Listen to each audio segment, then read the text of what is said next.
बिस्मिल्लाहिर्रहमानिर्रहीम। आइए आज हम तारीख के उन सुनहरी और ईमान अफरोज लम्हात का सफ़र करते हैं। वो लम्हे जिनमें इंसान कमज़ोर था, तादाद कम थी, वसाइल ना होने के बराबर थे, मगर अल्लाह की मदद उसके साथ थी। और जब अल्लाह की मदद आ जाए तो बड़े से बड़ा जिन्नों, बड़ा से बड़ा बादशाह राख की तरह बिखर जाता है। ये किस्सा है तालूत का, ये किस्सा है जालूत का, और ये किस्सा है हज़रत दाऊद अलैहिस्सलाम का। कुरान मजीद में सूरा बकरा की आयत 246 से 252 तक ये वाक़या तफसील से बयान हुआ है। बनी इसराइल की कौम इस दौर में बिखर चुकी थी। उन पर एक जालिम कौम ने कब्जा कर लिया था। उनकी बस्तियां जला दी गई थीं, उनके घरों को लौट लिया गया था, उनके बच्चों 100 को कैदी बना लिया गया था, और सबसे बढ़कर उनका हौसला, उनकी हिम्मत और उनका ईमान टूट चुका था।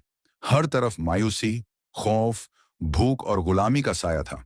ऐसे वक्त में कौम के कुछ लोग अपने नबी के पास आए और कहा, हमारे लिए एक बादशाह मुकर्रर कर दीजिए ताकि हम अल्लाह के रास्ते में लड़ें, अपनी आज़ादी वापस लें और अपने घरों की हिफाजत करें। नबी ने उनकी तरफ देखा। उनके चेहरों पर जोश था मगर दिलों में कमजोरी। उन्होंने फरमाया, मुझे डर है कहीं हुक्म मिलने के बाद तुम पीछे न हट जाओ। उन्होंने वादा किया, बड़े बड़े दावे किए, हम क्यों ना लड़ेंगे, हमें तो घरों से निकाल दिया गया है, बच्चों से जदा कर दिया गया है। लेकिन इंसान वादे तो कर लेता है मगर आजमाइश के वक्त अक्सर टूट जाता है। फिर अल्लाह ने उनके लिए एक शख्स को बादशाह मुंतखब किया, तालूत।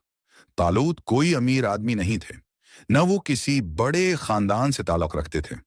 कौम के सरदार फौरन बोल उठे, ये बादशाह कैसे, उसके पास माल भी नहीं। नबी ने जवाब दिया, अल्लाह ने उसे तुम पर मुंतखब किया है, उसे इल्म भी दिया है, ताकत भी दी है, और अल्लाह ही जानता है कि क़ियादत किसके लिए बेहतर है। ये वो सबक है जो आज की आमत भी भूल चुकी है। क़ियादत माल से नहीं, किरदार, इल्म, हिकमत और तक़वी से मिलती है। अल्लाह ने उनकी बादशाही की एक निशानी भी रखी, ताबूत, एक मुबारक संदूक जो उनसे छीन लिया गया था, फरिश्तों के जरिए वापस लाया जाएगा। और ऐसा ही हुआ। जब ये मौजज़ा कौम ने देखा तो हर शख्स जान गया कि अल्लाह ने वाकई तालूत को अपना मुंतखब करदा बादशाह बनाया है। तालूत ने अल्लाह के हुक्म से एक मजबूत लश्कर तैयार किया, लेकिन अल्लाह हमेशा ईमान वालों को परखता है। चनांचे रास्ते में अल्लाह ने उन्हें एक दरिया के जरिए आजमाया। तालूत ने ऐलान किया, जो इस दरिया से जी भर कर पानी पिएगा वो मेरा साथी नहीं, और जो बस हाथ भर पानी लेगा वो मेरे साथ रहेगा। ये एक छोटी सी बात लगती है, मगर यही छोटे इम्तिहान इंसान के अंदर का ईमान जाहिर कर देते हैं। बहुत से लोग दरिया देखकर बेसब्र हो गए। उन्होंने खूब पानी पिया और आजमाइश में नाकाम हो गए।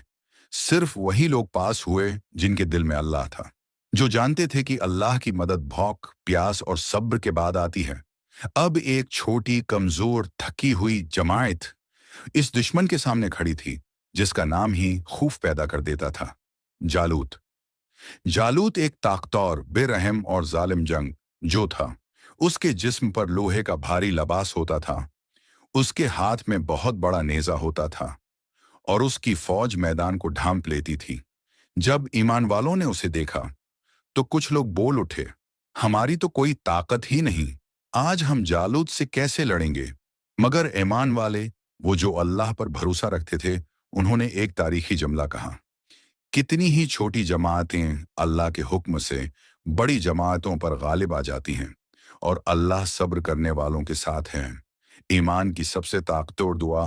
फिर उन्होंने हाथ उठाए और अल्लाह से यह अजीम दुआ मांगी, ए हमारे रब, हम पर सब्र नाजिल फरमा, हमारे कदम मजबूत रख और हमें काफिरों पर फतह अता फरमा।